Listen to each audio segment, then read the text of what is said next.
Hi everyone, welcome back to my another video. Today I'm going to show in this video how to turn off autoplay videos on your Facebook app.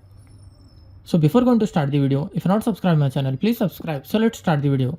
Guys, if you want to turn off autoplay videos on your Facebook while scrolling, then I will show you how to do this. First of all, you have to open your Facebook app. After that, in top right side corner, you will find your Facebook profile. Tap on that.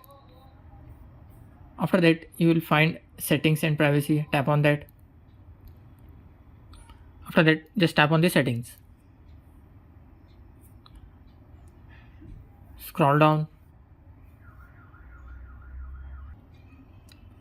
and you need to find media in this. You can see your media. Tap on the media.